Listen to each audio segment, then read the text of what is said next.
Baik, di sini saya akan menjelaskan mengenai tanin, dan saya dapatkan jurnal terpercaya dari Food and Bioprocess Technology dengan judul artikel Tannin in Foods, Classification, Dietary Sources, and Processing Strategies to Minimize Anti-Nutrient Effect.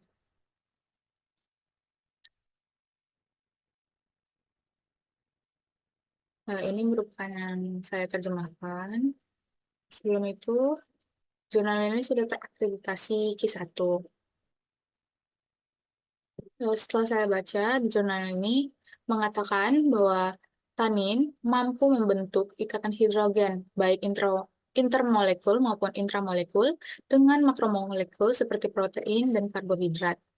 Sehingga mereka dapat berperan juga dalam rasa sepat dari tanin yang disebabkan oleh presipitasi protein glikosalifa.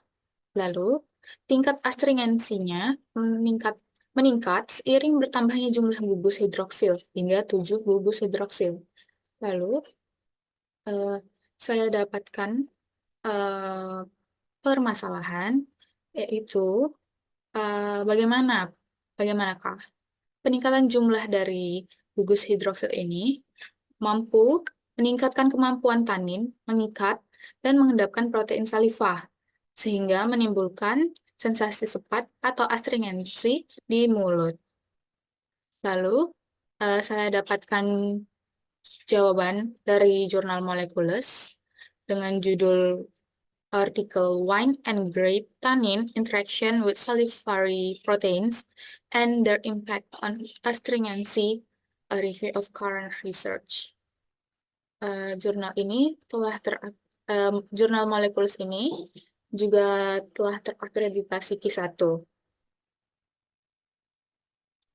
Berikut adalah jurnal yang sudah saya terjemahkan dari jurnal yang tadi. Di sini dia menyebutkan bahwa tanin berikatan dengan protein dalam 3 tahap yang berbeda. Yaitu yang pertama itu melibatkan interaksi hidrofobik dan ikatan hidrogen yang menghasilkan pembentukan kompleks protein tanin.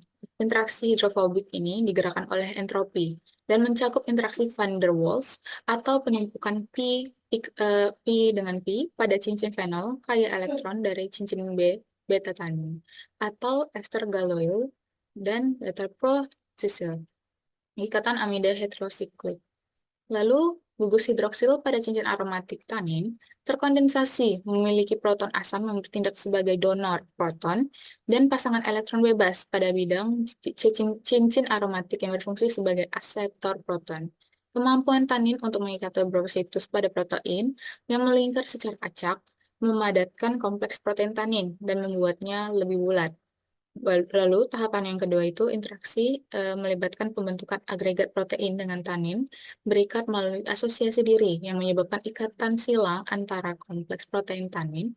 Lalu tahapan yang ketiga itu interaksi terjadi ketika agregat protein akhirnya menyatu menghasilkan partikel koloid yang menyebabkan presipitasi kompleks protein tanin.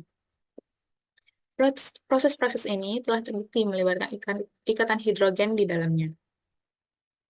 Lalu, konsentrasi tanin yang lebih tinggi terbukti berkolerasi langsung dengan peningkatan persepsi rasa sepat, dan perbedaan struktur tanin juga telah terbukti berdampak substansial pada efikasi pengikatan protein serta persepsi rasa sepat.